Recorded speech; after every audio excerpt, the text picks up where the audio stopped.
Tayo po ay manalangin. Aming dakilang Diyos, aming mahabaging Ama, Ikaw na mabuti na nagbibigay sa lahat ng aming mga pangangailangan, maging sa mga oras na ito ng aming pag-aaral. Salamat sa buong maghapon ay pinagkaloob mo na kami ay ligtas, na nakagawa ng aming mga dapat gawin. Gayun din ay meron kaming karampatang lakas para isagawa yung mga iniatas mo sa amin. Ngayon nga ay tutungo kami sa aming panglingguhang gawain tuwing Miyerkules sa pag-aaral patungkol sa inyong salita. Ang aming pag-aaralan sa ngayon ay mayroong bigat, lalo na sa panahon ngayon, sapagkat ito ay tumutukoy sa usapin ng pagiging isang single, sa pagpupursue ng pag-aasawa at sa mismong pag-aasawa. Gabayan niyo po kami, Ama, bigyan niyo po kami ng gabay, ng inyong karunungan, sa pamamagitan ng inyong espiritu, bigyan niyo po kami ng kalinawan sa aming mga discussions na gagawin. Bigyan niyo rin po kami ng mapagbunga na diskusyon pagkatapos ng aming presentation. Ay magkaroon kami ng fruitful na mga discussion at na matuto kami sa bawat isa alinsunod sa tinuturo ng inyong salita. Tulungan niyo po kami sa panahon na ito sapagkat ang inyong salita ang siyang dapat na manguna at ang siyang dapat na otoridad sa lahat ng aspeto ng aming buhay, maging dito sa usapin ng unequal yoking.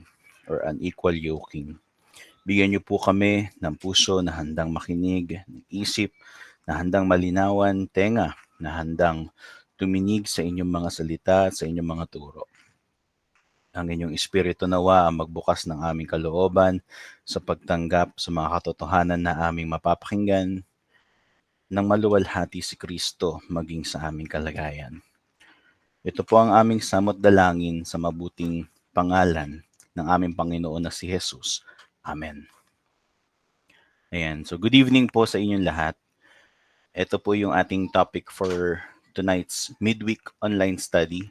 Again, my name is, nandyan naman po yung pangalan ko. Ako si Paul Adlawan. Isa po ako sa mga nangangaral sa aming iglesia sa Antipolo Reformed Baptist Church. At ngayon nga ay nabigay sa akin ng aming mga pastor yung discussion patungkol sa usapin ng unequal yoking or yung pakikipamatok. In our context, in our discussion is going to be about sa mga hindi mananampalataya. Ano ba yung perspektibo ng salita ng Diyos patungkol dito? Papaano natin ito i-deal as Christians, and papaano naman yung mga naging Kristiyano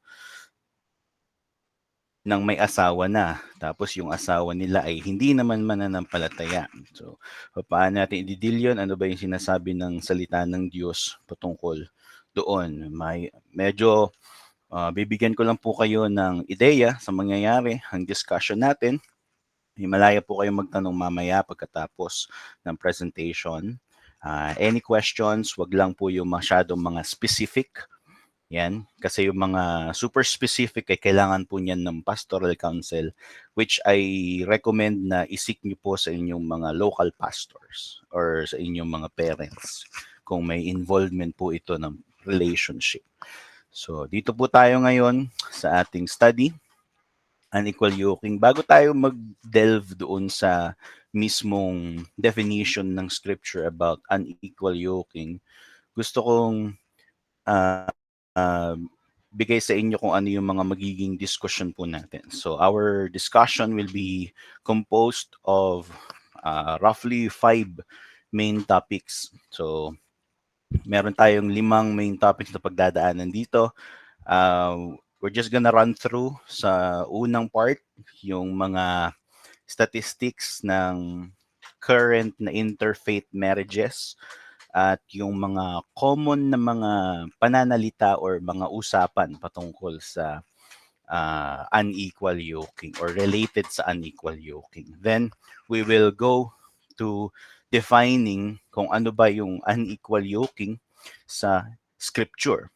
So ano ba yung tinuturo ng Bible patungkol sa unequal yoking.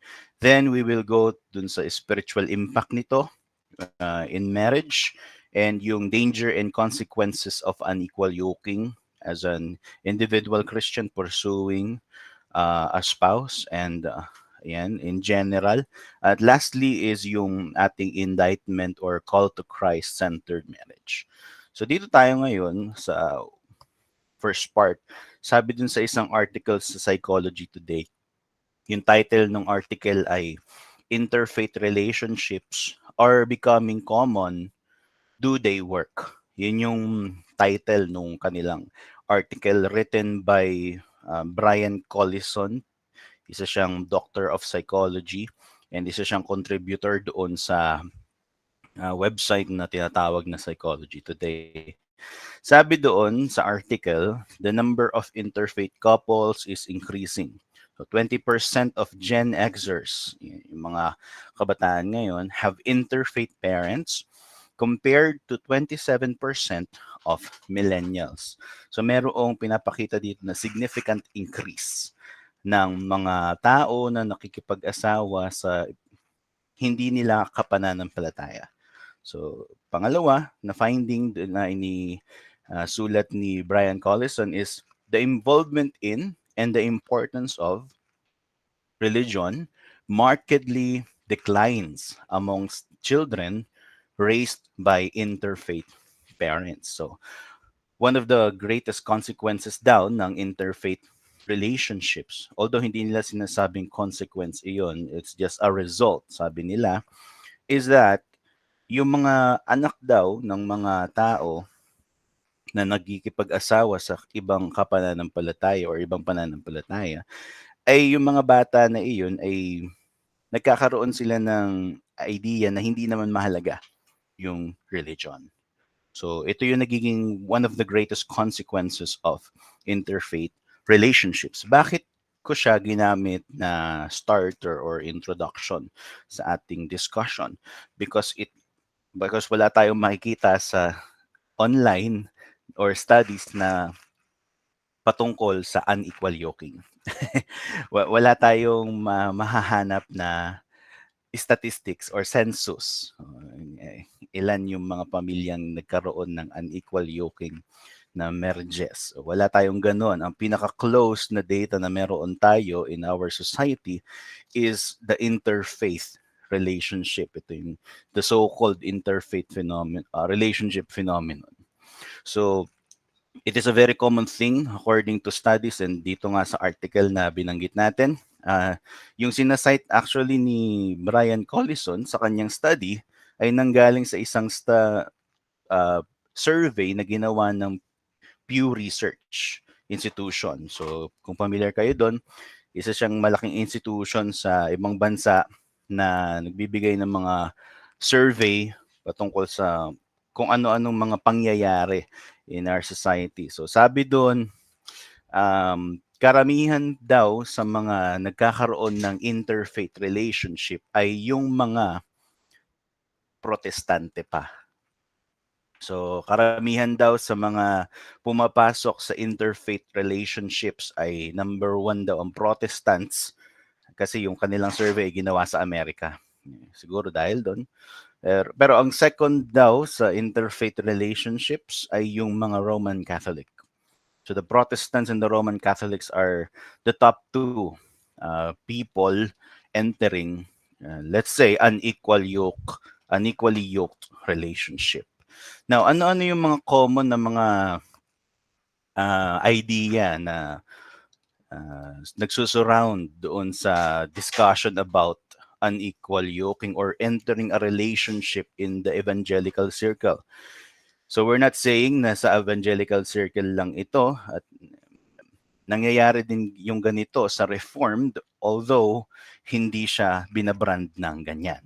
So common na maririnig natin in na discourses sa Christian circles ay yung tinatawag nila na godly ligaw. Yan daw yung alternative sa evangeligaw. Ayan. Evangelical, yan. Purity pledge or purity ring, yan yung mga idea. Meron pa yung purity culture na tinatawag. Merong disciplership, ganyan. So, pagpasensyahan nyo na po yung tunog ng mga salita, pero ayan talaga yung mga common na lumalabas. So, meron din biblical dating. Yan. Although, meron naman talagang biblical dating or biblical courtship. Yan. Pero ibibigyan natin ng nuance kung ano yung ganitong klase ng discourse na umiikot sa evangelical circle. So we're not saying that this doesn't happen or this don't happen sa Reformed circle, pero in general sa Christian faith, ito yung mga discussions nila. Let's try for example yung evangelical. It is actually a proper term with a proper definition. So sabi doon, ito daw yung idea kung saan yung Kristiyano ay i-evangelize niya, kaya the word evangel, i-evangelize niya, i-reach niya yung taong gusto niya pero unbeliever. So, yung common scenario dito is merong isang unbeliever siya na nakilala, hindi niya alam kung believer ba yun or unbeliever si Christian. Tapos si Christian, nung nalaman niya na unbeliever, ang naging response niya, common ito na of course mag-hesitate muna siya, pero sa counsel ng ilang mga kaibigan na nasa Christian faith din, claim na nasa Christian faith, what if ikaw yung mag-introduce ng ebanghelyo sa kanya, di ba? Ang Diyos naman ay nagliligtas, di ba? Ang Diyos ay mabuti. So, gamitin natin yung kabutihan ng Diyos. What if ikaw pa yung gamitin ng Diyos para i-reach siya? This is a common discourse in the Christian circle, and this is an all too common phenomenon that happens. Minsan pa nga hindi pinapaalam sa magulang na nangyayari na ginagawa na nila yung panliligaw. Minsan pa nga ay wala ring alam yung mga pastor doon sa kanilang ginagawa. Bagkus ang sinusunod nila ay kung ano yung kanilang natipuhan, dahil natipuhan nila yung tao, yung kanilang opposite sex. Ang counsel agad na hinihingian nila ay yung kanilang mga kasing edad din. So, mamaya makikita natin bakit folly na maituturing yung ganoon. So, another definition for biblical dating naman. Biblical dating, ito yung idea na it is an all too common phenomenon as well in Christian circles, evangelical circles, na dahil hindi maiwasan yung phenomenon na yung mga kabataan ay ume-enter sa relationship. Nagbibigay ngayon sila ng steps or procedures or guidelines kung ano ba yung sinasabi ng Bible, ano daw yung sinasabi ng Bible patungkol sa pagde-date. So they have through time na-develop yung terminology na biblical dating. So ito yung idea of entering into an intimate relationship while keeping oneself holy or pure. So often, it results to long-term relationships that concludes not in marriage. So nangyayari yung ganito even sa Christian circles na dahil may idea sila na biblical naman, nagpapaka-holy naman ako, ay siguro ito'y binigay sa akin ng Diyos na pasukin ko gantong relationship, magpapakabanal pa din naman kami. So kadalasan pa nga ay ganito, ang nag-end up or ang ending ng ganitong mga relasyon ay breakup.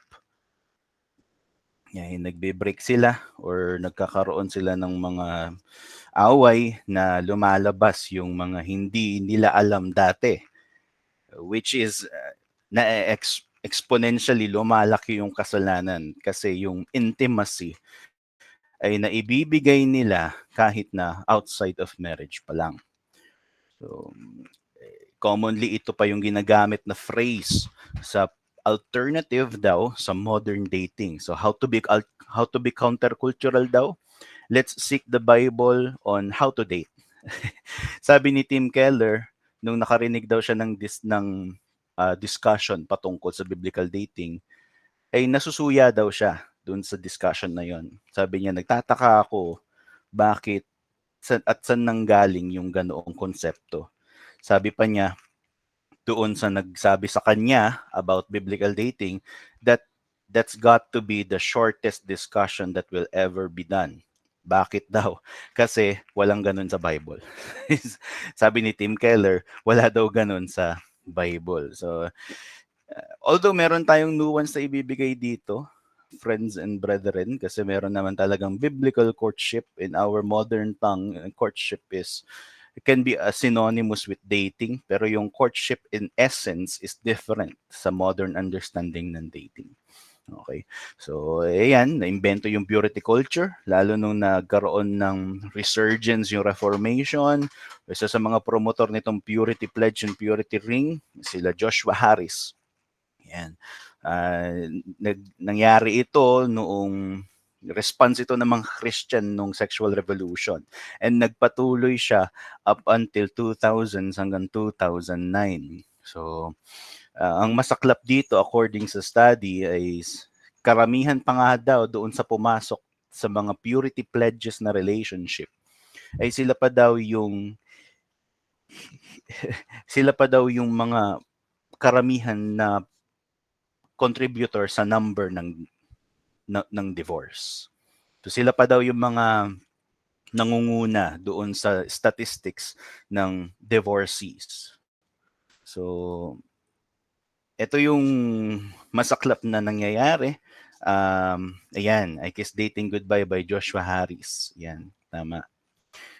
Ito yung nangyayari na sa Christian circle and it is attributed to all Christians. So, ganito yung nagiging idea ngayon ng mga unbeliever din sa mga Kristiyano na dahil talamak yung ganito sa Christian circle ay okay lang naman na makipag-flirt or makipag-enter sa relationship sa mga Kristiyano. At yung mga Kristiyano din naman, nagkiklaim ng mga Kristiyano, ay ganun din yung response sa patungkol sa dating. Now, we need to be very clear that these practices are not found in any texts in the Bible. So the point here is discussions about pursuing intimate relationships without the weight of understanding the biblical design of marriage as a covenant inevitably lead to well-intentioned disasters, even so sin. So, maaring hindi natin ma-judge, no? Yung puso nung nagsasabi, nagke-claim na mahal niya talaga yung tao. Pero one thing na sinasabi ng scripture, mahal mo, pero ang sinasabi ng scripture ay ito, kung hindi mo nakikita yung bigat ng tipanan ng kasal, yung doktrina ng Biblia patungkol sa tipanan ng kasal, maaaring totoo or maaaring well-intentioned yung pagpasok ninyo sa relationship ng unbeliever na partner mo, pero ito ay naglilid sa well-intentioned disaster. Inevitably, ang kaduluduluhan ng ganitong klaseng relasyon ay kasalanan. Kasalanan na itinuturing iyan sa scripture kung tayo ay makikipagrelasyon sa mga tao na hindi kasama sa pananampalataya natin kay Jesucristo. Ngayon, ano ba yung definition ng unequal yoking? Let's start with the definition of our creed, our confession. No? So kami ay, ayan naman, ay open secret naman yan. Bias ka ako, bias ang aming iglesia patungkol sa the London Baptist Confession of Faith, 1689. Sa chapter 25, paragraph 3, yung chapter 25 ng LBCF 1689 ay patungkol sa marriage, discussion on marriage, and specifically yung paragraph 3, it deals with the lawful marriage. Yan. So sabi dito, it is lawful for all sorts of people to marry who are able with judgment to give their consent. Yan. So meron agad qualifier. Yet it is the duty of Christians to marry in the Lord. So kailangan consensual ito, na pagkakasunduan, at yung pangalawa is mas mabigat na principle, which is Ang mga Kristiyano ay dapat ang papakasalan nila ay yung in the Lord. Makikita natin itong ganitong lingwahe sa scripture, lalo-lalo na sa New Testament, especially in Corinthians, where Corinthians, Peter, yan, it discusses about marriage. Yung in the Lord na yan ay converted, regenerated. Yan ay Kristiyano. Yan ang ibig sabihin yan. Continuing, and therefore, such as profess the true religion. So, kinlaro pa nila, hindi po pwedeng claiming, kundi through religion. So they should not marry with infidels or idolaters, neither should such as are godly be unequally yoked. By marrying with such are wicked in their life, or maintain damnable heresy.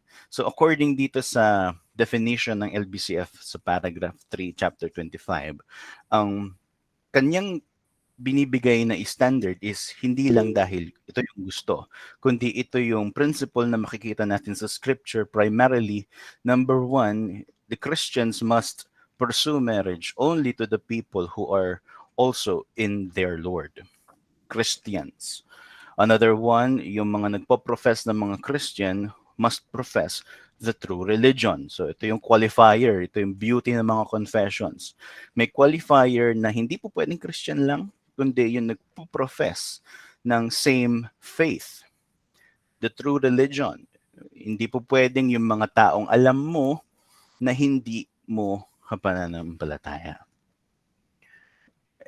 Ito yung nakita nila na principle sa scripture, and even they call it a damnable heresy. Sabi ni Sam Waldron sa kanyang commentary on this paragraph sa LBCF, sabi niya, it is sinful for a Christian to marry, marry po yan, hindi many, marry anyone but another Christian. Sipin mo yon, yung kasi ang mga Kristiyano minsan may urge ng kasalanan, ano, parang wala silang makita sa Christian circle. So ngayon, ang nagiging disposition is what if ito. Pero hindi ka po Kristiyano, no? Ito yung nire-rebuke ni Sam Waldron sa kanyang comment on paragraph 3. It is sinful for a Christian to marry anyone but another Christian, according to 1 Corinthians 7:39 and 2 Corinthians 6:14. Sabi ni Waldron, obedience to this command requires, the temptation to violate it. Yan. Obedience to this command requires, therefore, that Christian singles should not seek companionship with unconverted members of the opposite sex, which has frequently enticed Christians to marry outside the Lord. Ang ganda ng nuance na binigay dito ni Sam Waldron. Kung mapapansin ninyo, hindi lang niya binanggit kung ano yung sin, rather kung ano yung enticement to it. Ayan, sabi niyo, dapat kung ikaw ay Kristiyano, pag-isipan mo na bago ka pumasok sa ganito, dapat pinag-iisipan mo hindi yung bago pumasok lang, kundi bakit natitem ka na gawin iyon. Yung binibigay pa niya na nuance is pailalim ng pailalim, ano? Sabi niya, kailangan daw yung mga Kristiyano must be very careful in their companionship or the relationship that they do or that they cultivate to unconverted members of the opposite sex. So saan natin ito maia-apply? Maaaring sa trabaho, yan, ano? Maaaring sa kapitbahay mo, nagiging close ka to the point na intimate na yung biruan ninyo. Actually, bawal din ito sa mga kapwa Kristiyano kung wala ka namang bawal o kung wala ka namang balak pakasalan siya, no? Pero yung dito muna tayo sa unbeliever. The problem is, in our society, it is normalized to be nice. It is normalized to be cute. It is normalized to be kind. To the point na yung definition ng kindness, ng cuteness, ng charming is flirty na yung dating. So, hindi natin namamalayan, nakakapag-develop na pala tayo, nakakapag-provoke na pala tayo ng tao at yung kanilang damdamin to fall in love for us and even us, no? There are such actions that we do that triggers a sleeper according sa Psalms. Do not awake a sleeper unless handa ka na ano yun, gampanan yung duty na iyon. So, dito, makikita natin agad yung wisdom that is being taught to us from the scripture as expounded by Sam Waldron. Now, let's go with the actual word of God to the scripture. The very common or the most common verse used with unequal yoking is 2 Corinthians 6:14 to 16. Let me read the word of God. Verse 14, do not be unequally yoked with unbelievers. For what partnership has righteousness with lawlessness?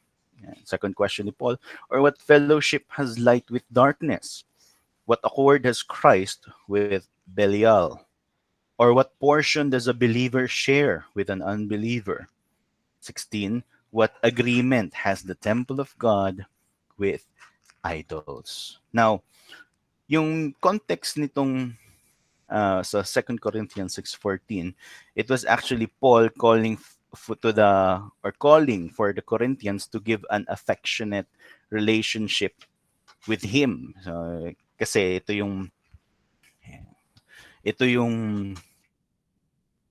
Christian church sa panahon ng early church na sobrang problematic. So ito yung mga Kristiyano na nakikinig sa mga super apostles, no? So the very context of this verse is Paul is calling an affectionate relationship between him and sa mga Corinthian believers. So the other side of this call is that they must not be unequally yoked with unbelievers. So in general, in application, yung yoking dito is taken from a farming practice, no? Kung nakita niyo yung picture kanina sa pinakaunang slide, it's a common practice kasi nung ancient times na sa pag-aararo ng lupa, ayan, ganyan. Ang dapat nakatambal nung ox ay kapwa niya ox, kasi laki niya na ox. Ayan. Pero there are such farmers that practice this unequal yoking whereby yung isa ay ox, yung isa naman ay donkey. So naghihilahan sila.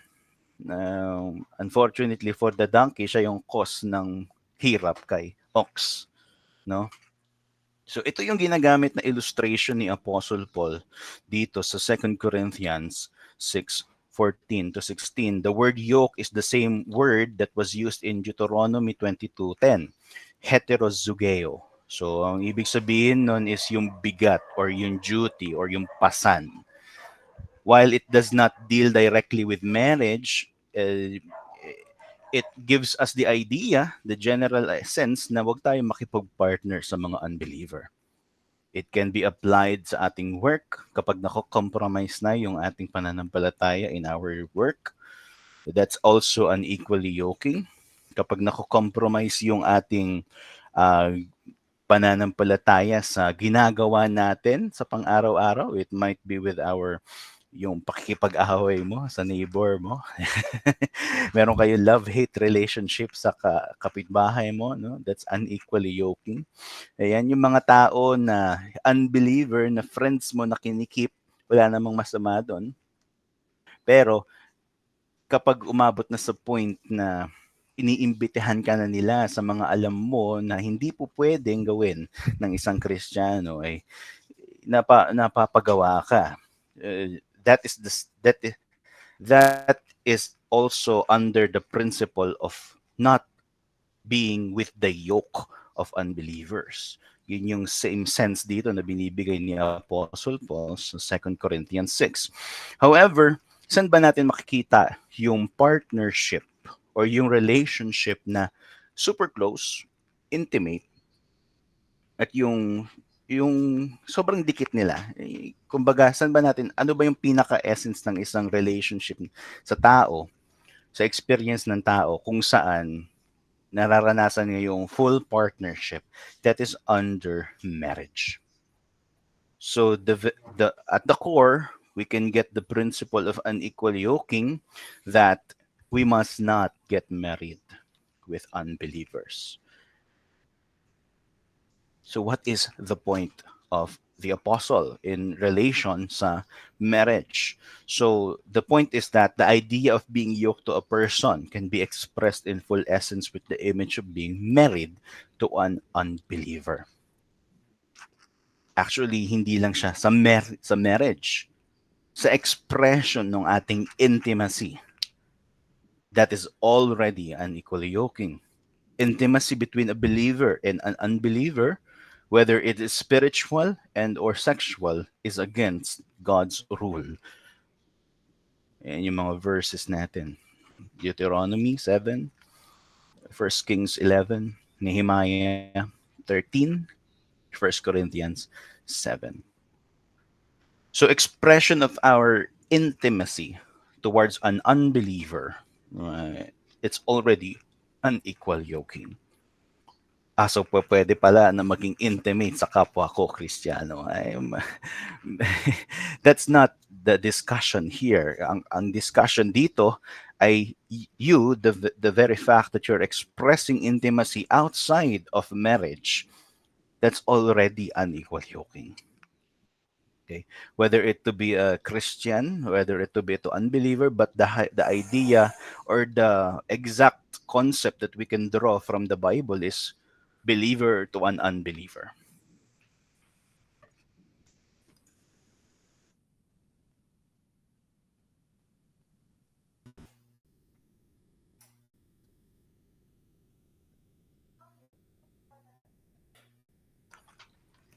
And sorry po. Okay, let's continue. Now, we will go to the second part, or the third part rather, of our discussion, which is the spiritual impact of unequal yoking in marriage. Unequal yoking is not just a personal issue, friends and brethren. It affects your faith, your family, and even the future generations. Yan. So again, it affects your faith, personal faith, of course, and with that, your relational faith, your church, no, your family, also the future generations. So what does the Bible talk about the spiritual impact of unequal yoking in marriage? First one is it gives us conflicting worldviews and priorities. Before entering a relationship, kailangan mong usigin yung konsensya mo, papasukin mo ba talaga to? Ito ba talaga yung gusto mo? Ngayon, kung napasok mo na siya at nandun ka na, you have to understand that there are certain impacts that will concur or magfo-follow. Number one is magkaiba kayo ng pagtingin sa mundo at magkaiba kayo ng prioridad sa buhay. In Amos 3 verse 3, sabi doon, in LSB version, do two men walk together unless they have made an appointment? So, yung context kasi dito is the prophet Amos was giving a prophecy doon sa mga Israelite in his time. And he was giving judgment doon sa mga neighboring countries nila, doon sa chapter 1 hanggang chapter 2. So Israel was very happy when Prophet Amos was prophesying about the destruction of their neighbors and how God will judge them. However, pagdating doon sa gitna ng chapter 2 hanggang onwards, specifically dito sa chapter 3, dito na sinimulan ng propeta na si Amos yung pagbigay ng judgment, ng prophecy of judgment to Israel. Ngayon, by chapter 7, kinwestiyon ng mga pare si Amos, yung kanyang pagiging propeta. Kasi si Amos ay hindi kasama doon sa mga, parang may occupation of prophet kasi sa kanila may trabaho ng mga propeta talaga. Hindi isa si Amos doon. Kinwestiyon ngayon sa chapter 7 yung pagiging propeta ni Amos. Now, the principle here is that the prophet Amos will not bring a prophecy of judgment. Yung sense nung verse 3, the prophet Amos will not give a prophecy of judgment towards Israel if he did not accord it, or kung hindi niya iyon inilinya kung ano yung binigay sa kanya ng Diyos. So here we can see an imagery of unity of the prophet's mind to the will of God. So how do we make sense of this in unequal yoking? You must understand that you and with your unbelieving spouse do not have the same mind. You do not have the same priorities. You do not have the same reverence to God, that you would see God in every place. Your unbelieving spouse in an unequally yoked marriage does not have that. Yung kanyang pagtingin sa mundo ay hindi lumalagpas sa kung ano lang yung meron sa mundo. Ito yung papasukin ng tao, Kristiyano, na papasok sa an equally yoked marriage. An impact would be your spouse will not understand you. Hindi, maiintindihan niya ako. Hindi. Hindi. Mamaya mas ma-expound natin ito. Even here, the people of Israel questioning the prophecy of Amos. They gallantly accepted his prophecy nung judgment about sa neighbors ng Israel yung binibigay niya. Pero nung binigay na yung judgment patungkol sa Israel, biglang kinwestiyon yung pagiging propeta niya. And Amos was saying, I will not say this if I don't have the unity in the mind of God. If this does not come from God, then why would I say it? Nagbigay siya ng mga questions kasi dito eh. And his question was, do two men walk together unless they have made an appointment? Wala namang taong ganun, ano? Yung maglalakad ng sabay or aalis ng sabay pero walang pupuntahan. Lakad lang. Actually, yung paglalakad mismo na ganun, that's already an appointment. Uy, lakad tayo. Pero yung randomly, magkikita sila at maglalakad lang. Wala akong kilalang ganong tao. Di ko alam. Pero it captures the idea that when you are entering an unequally yoked relationship, this is what you're going to have: conflicting priorities, holiness, worldliness.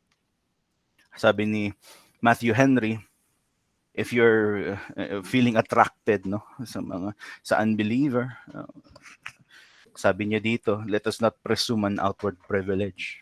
Don't settle with the things that you just see. You get attracted to it. Let's not presume an outward privilege without special sanctifying grace. Do not assume that just because your intention is pure, dahil gustong-gusto mo siya, no? Attracted ka talaga sa kanya, that's a privilege that you would have if you become one with that person. However, if they do not have the Spirit of God, do not assume that God will grant blessings in sin. Now, second challenge or second impact of spiritual impact of unequal yoking is challenges in worship and church life. In Nehemiah 13, verse 15 to 27, sabi doon, then I confronted the nobles of Judah and said to them that what is this evil thing that you are doing, profaning the Sabbath day?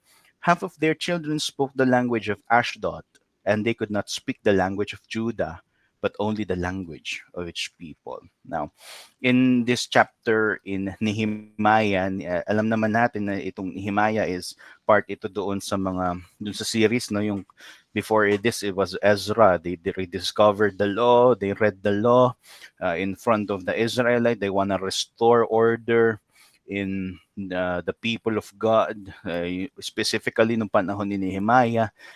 His sworn duty was to the rebuilding of the wall, no? However, um, kahit na inimpose nila na maghiwalay yung mga nakipag-asawa sa mga hindi mananampalataya or hindi Israelita, kasi they were in exile before they recovered the or they went to Israel again and they restored the place. Pero uh, consequence ng exile nila was many Israelites intermarried, nakipag-asawa sa mga hindi kapwa Israelita. So ang ginawa nila ni Nehemiah and nila Ezra is pinaghiwalay nila yung mga pamilya, lalo-lalo na yung mga Israelita sa relasyon na meron sila sa mga hindi mananampalatay or hindi Israelite. And even some were beaten because of it. Ganto kaseryoso yung reformation na ginagustong gawin ni Nehemiah in his time. However, pagdating dito sa Nehemiah 13, still people or Israelites actually profaned the Sabbath day. And we understand kung gaano kabigat ang pag-profane sa Sabbath day in the Jewish tradition and even in the Christian tradition. So ang ginawa ni Nehemiah, kinonfront niya itong mga tao na ito, mga Israelita na to na nagbebenta sa araw ng Sabbath. Tapos pagdating dun sa verse 24 is isa sa mga naging consequence daw nung intermarriage na nangyari. Kasi nagkaroon na naman ng intermarriage. Nagbalikan yung mga pamilya at nakipag-asawa muli yung mga Israelita sa mga hindi Israelita. So sabi ni doon sa scripture is, yung mga anak ng mga nakipag-intermarry, hindi sinasambit yung mga lingwahe nila. Iba na yung lingwaheng ginagamit nila. So what can we get from here in relation sa unequal yoking? Unequal yoking can produce a heart that ignores commitments like Sabbath keeping. Ignoring commitments that should have sustained Israelite identity had led to intermarriage with persons of other religion. Yung natutunan nila na hindi pagpapahalaga sa Sabbath because they intermarried before is had led them to intermarry again. So sabi pa ng ESV commentary, the real problem of mixed marriage in Nehemiah's time is illustrated vividly here. As the children of these union, yung anak ng mga nakipag-intermarry, they lost the language of Judah, were in effect losing the entire religious heritage. So an impact of unequal yoking marriage or unequally yoked marriage is that consequentially your worship and your church life will be affected. Your how you use your language with regards to holy things or holy discussions will be turned into discussions of worldly discussions. Mawawala doon sa identity mo at maging doon sa mga anak mo yung identity ng Kristyanismo. Hindi nila makukuha yun. It affects the life of your family. Now, the third is raising children in the faith. So the spiritual impact of unequal yoking in marriage is a conflict in raising children in the faith. A divided home create confusion and weaken a child's faith foundation. Sino ang paniniwalaan ng bata? Yung asawa mo na nagsasabi na ang mundo ay nilikha ng Diyos sa 7 araw, sa 6 na araw at 7 araw ay nagpahinga siya at ang lahat ng dulo nitong mga nangyayari sa mundo ay kaluwalhatian ni Kristo? O yung tatay o yung nanay na nagsasabing nalikha yung mundo sa pamamagitan ng isang bato na sumabog nung unang panahon at mula doon ay nagsimula yung buhay sa kidlat na tumama sa putik at naging unggoy siya at naging tao. How can you cultivate a mind that follows the instruction of the Lord if you have a spouse that teaches otherwise? Here is the challenge of a divided home or an unequally yoked marriage. You will definitely have a battle for your child. Imbes nakatuwang mo ang iyong asawa sa pagpapalaki ng inyong mga anak sa pananampalataya at pagkilala sa Diyos at pagmamahal sa kanyang ebanghelyo, sa Kristo ng ebanghelyo, ang mangyayari pa nga ay araw-araw at palagi ang diskusyon sa katotohanan ng Biblia. Imbes na lumalago yung anak mo at unti-unting lumalapit sa pananampalataya, ang spiritual impact of an unequally yoked marriage is that you are always in the verge of battle for your child. Ayan, i-charge ko lang po. I'm in my battle.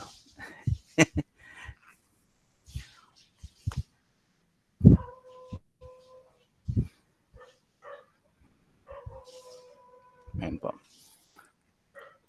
Now, sabi ni John Flavel, the greatest war in the world is between the seed of the woman and the seed of the serpent. Why then shall the godly take their enemy into their bosom? So this is a question that must be pondered before entering marriage. Why would you take a direct enemy of Christ into your bosom, the very Lord you precious, yet you embrace in your bosom the very enemy that Christ disdains? No? Now, what are the dangers? Let's go to the next part, the dangers and consequences of unequal yoking. We're already done discussing the spiritual impact. Ngayon naman is ano yung danger and ano yung imminent consequence ng pamatok or hindi equal na pamatok. And so God provides real examples of tragic consequences of disobedience in marriage in the Bible itself. The first one is loss of spiritual zeal and compromise, as exampled by the infamous King Solomon. King Solomon was very famous in his time, the son of David, no? The man who was viewed to perpetuate o pagpatuloy yung kasaganaan ng Israel under the rule of David. And however, the very king na humingi ng wisdom sa Diyos nung pinagbigyan siya ng Diyos, pinayayaan siya ng Diyos na pwedeng humiling siya ng kahit anong gusto niya, ay siya ring hari na pinili in his wisdom na itakwil ang Diyos niya. So the danger and consequence of unequal yoking is that you will lose your spiritual zeal and you will compromise as exhibited by Solomon. In 1 Kings 11, 1-4 and Samson, Judges 14-16, focus natin dito yung example na nangyari kay Solomon. In verses 2-3, sabi doon, you shall not enter into marriage with them. With them. Yung them dyan is yung mga princess ng other nations. Yan. Neither shall they with you. Yeah. For surely they will turn away your heart after their gods. Solomon clung to these in love. Verse 3, he had 700 wives who were princesses and 300 concubines, and his wives turned away his heart. So the very consequence of entering an equally yoked relationship or marriage is you will definitely lose your zeal for God and you will compromise your God. You will compromise your faith. Alam ni Solomon kung gaano kabigat yung parusa or gaano kabigat yung warning ng Diyos as told in Deuteronomy patungkol sa pakikipag-asawa sa mga hindi Israelita. With all wisdom that Solomon had when he wished to the Father or to God, nabigyan siya ng karunungan imbis na yaman, ginamit niya iyon at unti-unting nawala yung kanyang pananampalataya sa Diyos. Solomon clung to his 700 wives and 300 concubines, and this turned his heart away. Sabi ni Philip Graham Ryken doon sa libro na King Solomon, The Temptations of Money, Sex, and Power, so the choice for or against the kingdom of God comes to us every day in every choice we make. Sabi niya doon, sa kanyang discussion about the royal betrayal, yung pangalan ng chapter sa libro niya is the royal betrayal. Sabi niya doon, hindi nagsimula si Solomon o hindi siya nag-decide na i-betray yung Diyos ng isang iglap lang. Nagawa niya yon kasi unti-unti siya, or gradually, may mga maliliit siya na mga desisyon na ginagawa na alam niyang hindi kalugod-lugod sa Diyos. So unti-unting nabublur nun yung kanyang zealousness in his God. And it turned to this disastrous choice. The issue with these women that Solomon married was not their ethnicity, but their religion. Sabi pa ni Raiken, the women whom Solomon married did not believe in the one true God. Solomon's polygamy turned him into a polytheist. Isipin mo, no? Kung ang response mo dito sa nangyari kay Solomon ay hindi mangyayari sa akin yan, King Solomon ay ang pinakamatalinong hari sa history according to historical documents. Kapag pumupunta siya sa ibang mga nasyon, ibang mga lugar, ibang mga kingdom, he was actually praised even by the kings of other kingdoms. He is even praised by armies. He's praised by leaders in his time. The kings in his time view him as a person of wisdom. Kumbaga, ito yung least mong aasahan na gumawa ng karumal-dumal na bagay against sa Diyos niya. Isipin mo yung pinaka-trustworthy na tao sa buhay mo, masigit si Solomon doon. Kasi siya ay hari at alam niya yung ginagawa niya. However, he fell into this unequal yoking sin. His first love, he left his first love. Rather, he loved other unreal gods because of unequal yoking. Now, the second one is moral and ethical conflicts. So the danger and consequence of unequal yoking is that it will give you moral and ethical conflicts. Papaano? Isipin mo na lang, nakikipag-discussion ka sa kapartner mo na unbeliever, sa asawa mo na unbeliever. Isipin mo yung mga discussions patungkol sa politika.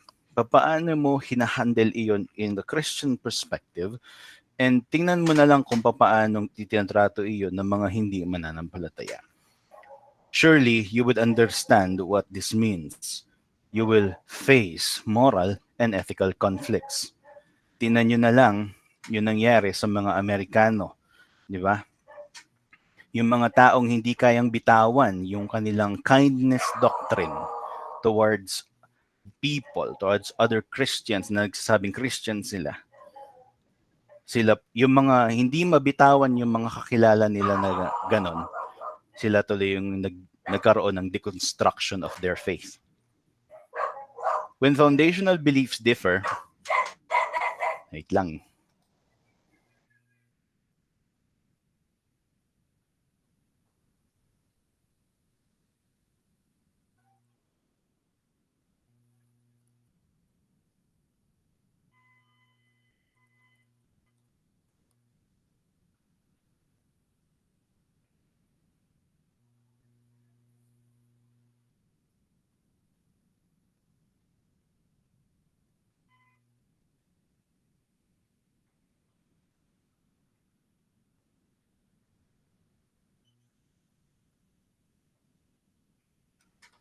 Sorry.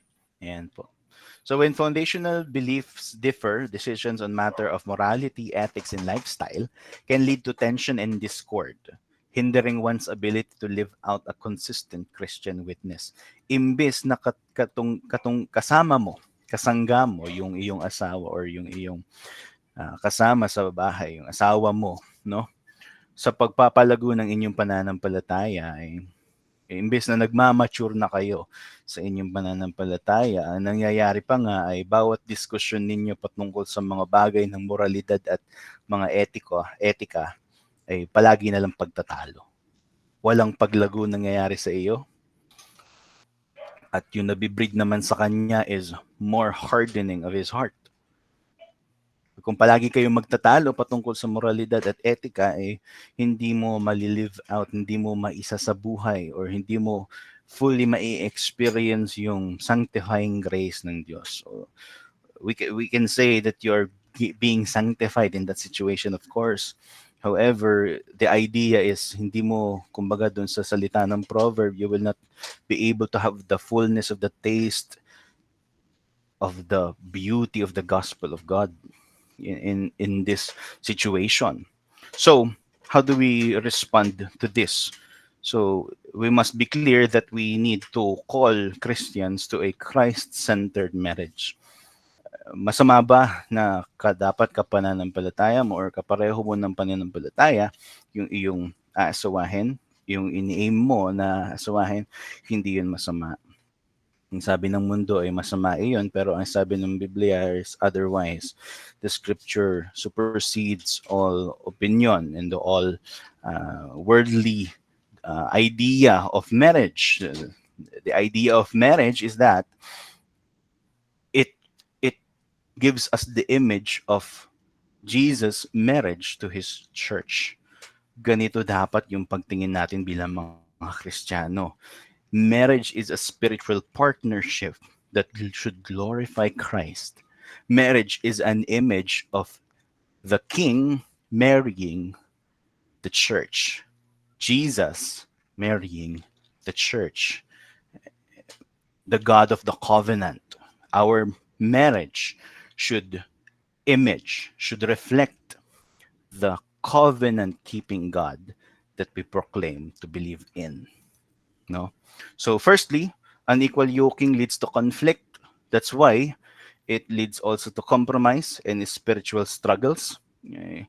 And secondly, God desires believers to trust Him and wait for a godly spouse. So the encouragement for you is God is still the God of providence, and God is still the sovereign God that understands and hears your cry. Naririnig niya kung ano man yung pinagdaraanan mo. There are times of loneliness, but we can take comfort that God is the God of comfort. Rather than sin, let us choose righteousness. Sabi nga dito sa Peter, di ba? If we are going to suffer, may it be for righteousness' sake. God desires the believers to trust Him and wait for their godly spouse. You can pray for it. No? You can actively pray for the godly spouse that you desire. You try to seek it in your church if you really are into that marrying phase. But do not neglect the warning of God na simple intimacy, simple companionship with unbelievers will lead you to betraying Him. What about the issue, and lastly na to, what about the issue ng mga tao na naging Kristiyano, dati unbeliever sila naging mag-asawa, pero ngayon ay Kristiyano na yung babae or yung lalaki.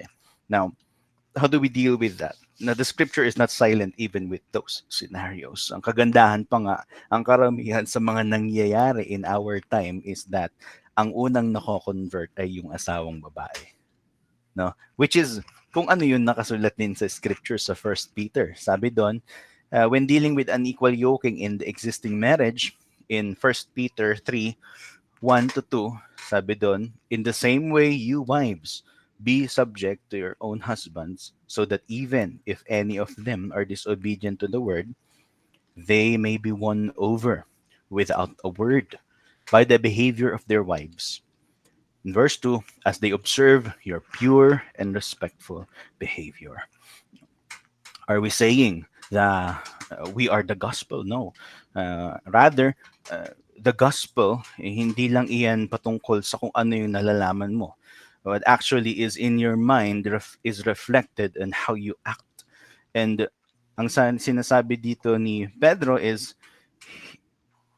the way that you submit even though hindi sila mananampalataya. The way the wives, especially the wives yung context nito, no? The way of your submission, the way you reflect Christ's humiliation in His submission to the Father will lead your husband into coming to faith. Now, the scripture tells us that as they observe your pure and respectful behavior, they will be able to see the beauty of the gospel. Ganito kasi yung itsura ng gospel. The gospel is that the Son submitted to his Father and died for the sins of others. No? And kapag ganito yung klase ng submission na nakikita or napoportray natin, our faithfulness, even in unequally yoked marriage, is the scripture is true and faithful, that it tells us that it will lead them to faith. It might take time, no? Hindi naman talaga agad-agad ito, at hindi naman sinasabi ni Pedro na magpaabuso ka. Hindi ganoon 'yon. Ang sinasabi dito is yung mga bagay na iniutos sa iyo ng Diyos na kaya mong mag-submit at na under ng pananampalataya mo, gawin mo. Kasi sa ganitong pamamaraan makikita nila yung katotohanan ng ebanghelyong pananampalataya mo. Sabi ni William Gurnall, a gracious heart can shine even in the darkest house. So there is hope in an equally yoked marriage. The way you submit to your husband, the way you portray Christ if you're a male, the way you stand with the principles of the faith, the way you do not provoke conflict in the house, the way you listen as Christ told us to be gracious and to be slow to speak. No?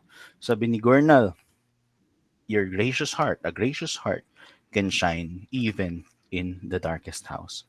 So dito po nagtatapos yung ating presentation.